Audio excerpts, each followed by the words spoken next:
Imagine stepping into a dense atmospheric world where entire bustling communities completely vanish overnight, leaving behind nothing but hushed whispers carried on the salty ocean wind and a single cryptic word deliberately carved into the rough, unforgiving bark of an ancient coastal tree.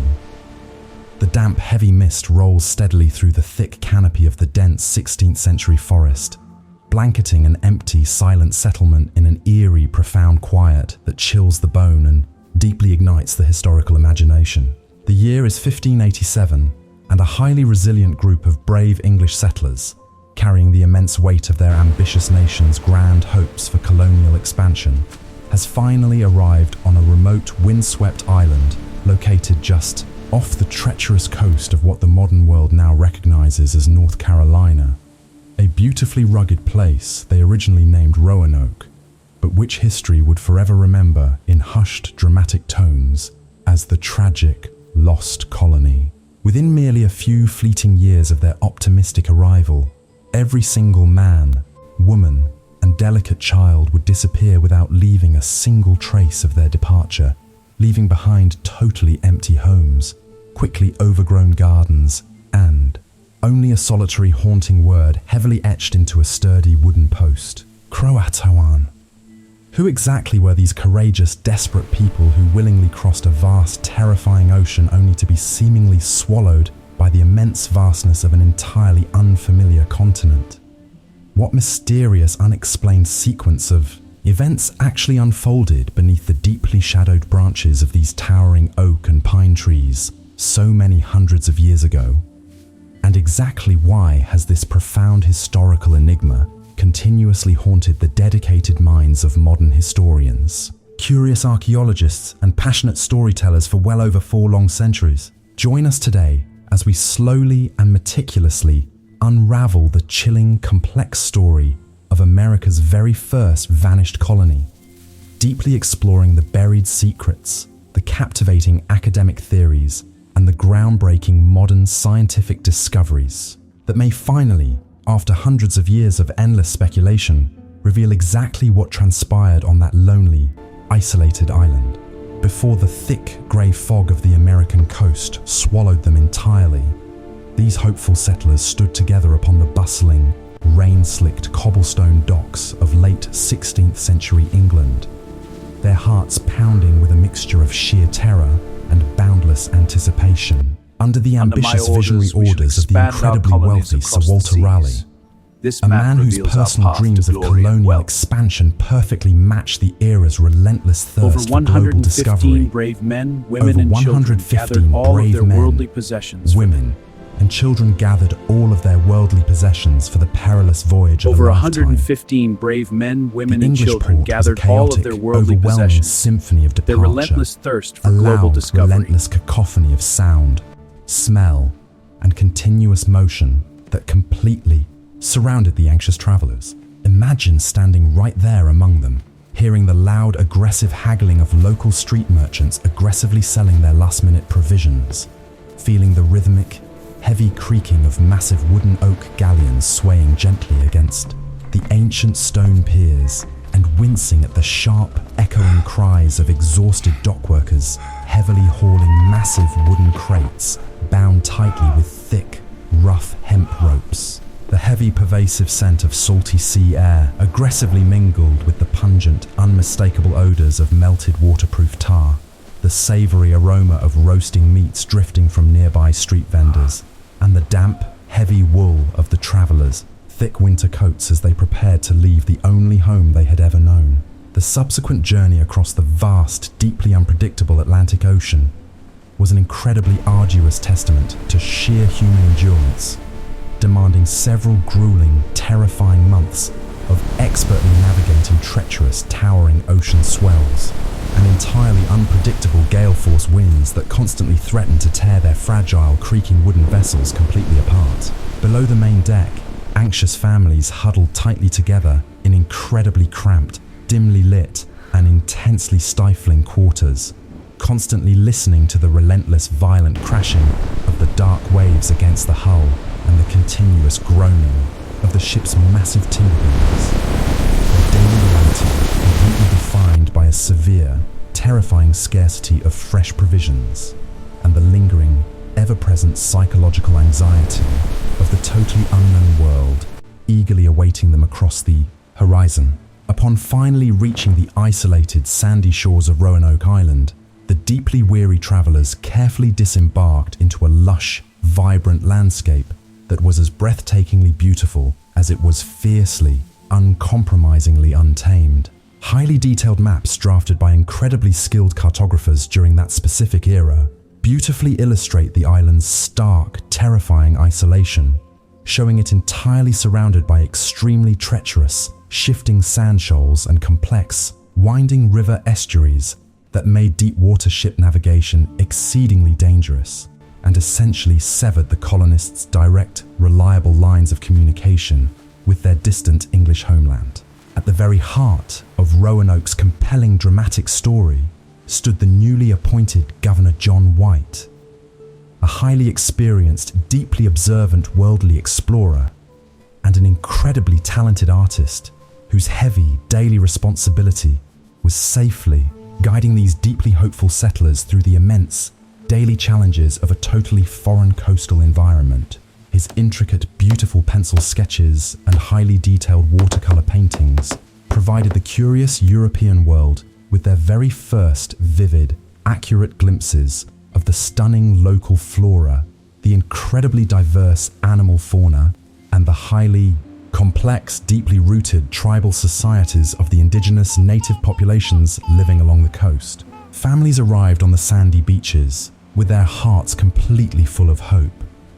desperately yearning to start anew in a vast land entirely free from the extremely rigid, oppressive social hierarchies of mainland Europe.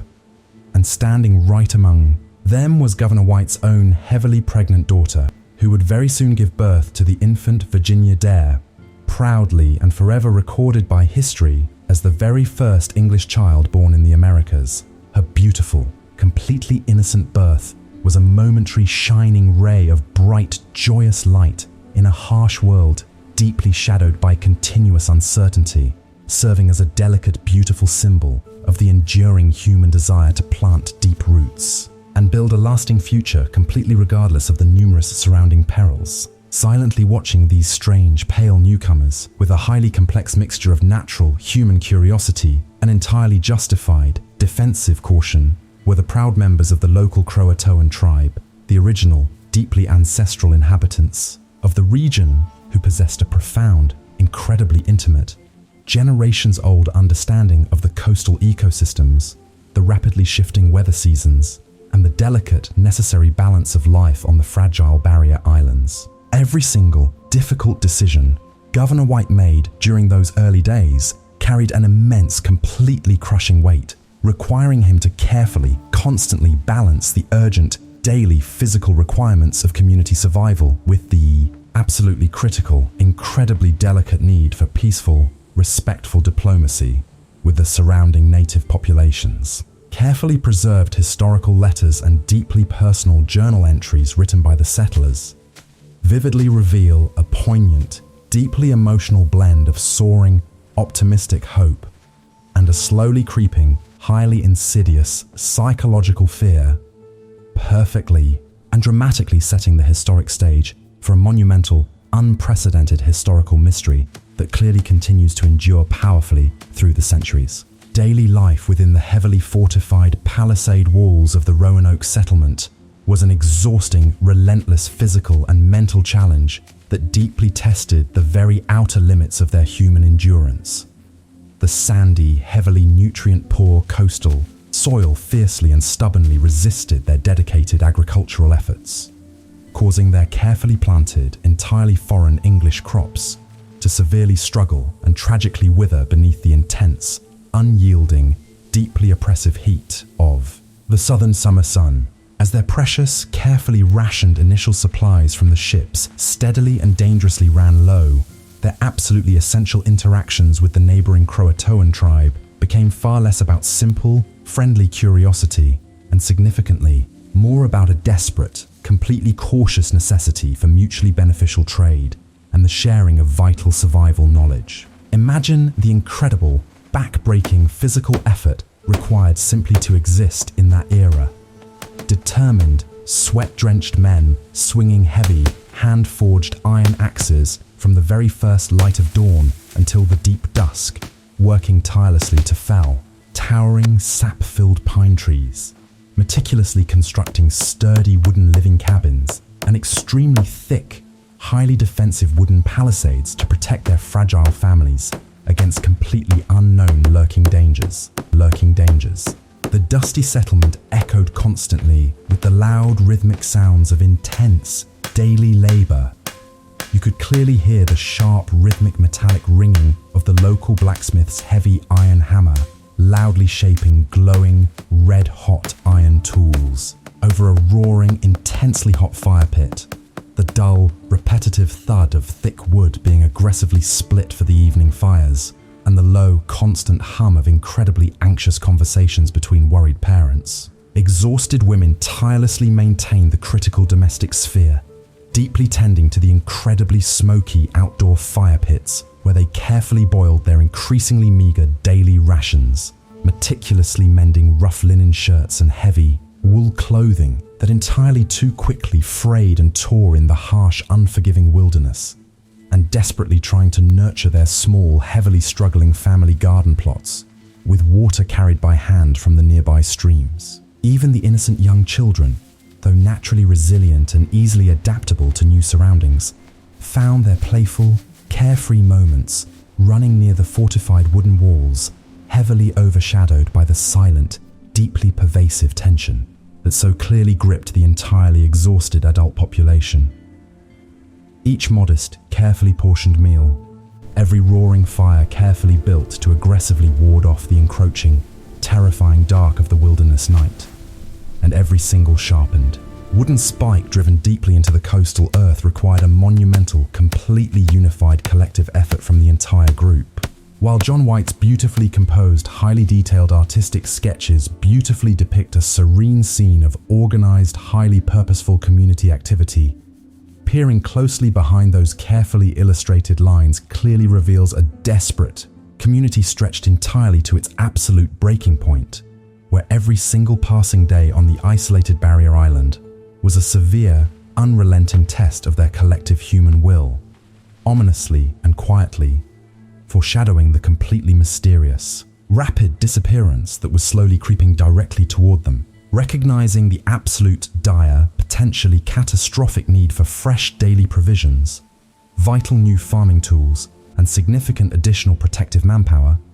Governor John White made the completely agonizing, deeply heartbreaking personal decision to briefly return across the ocean to England, planning a rapid journey meant to last only a few short, highly productive months, bidding a deeply tearful, highly emotional farewell to his beloved, anxious daughter, his tiny newborn granddaughter, and the entirely desperate colonial community relying completely upon his successful return. White sailed eastward toward the sunrise, his chest completely heavy with profound worry and deep paternal dread. However, grand, sweeping historical events often entirely disrupt and completely destroy the absolute best-laid plans of ordinary, hopeful men. Upon his highly anticipated arrival back in Europe,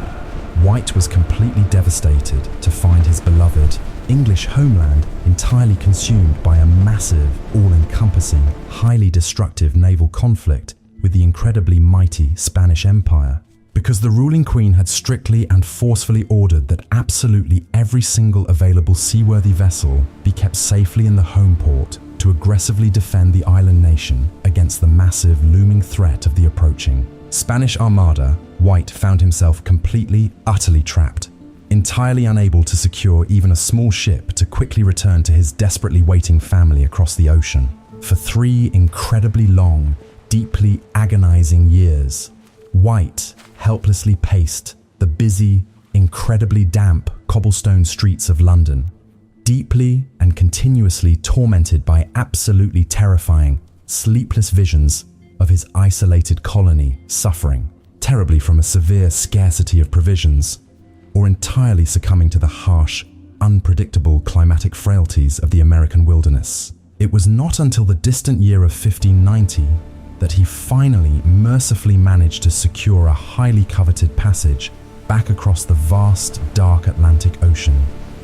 As his weathered ship finally approached the deeply familiar sandy coastline of Roanoke Island, White stood incredibly anxiously at the very front bow, his desperate, wildly searching eyes scanning the distant green horizon for the highly comforting, deeply familiar sight of grey wood smoke peacefully rising from the settlement's numerous stone chimneys.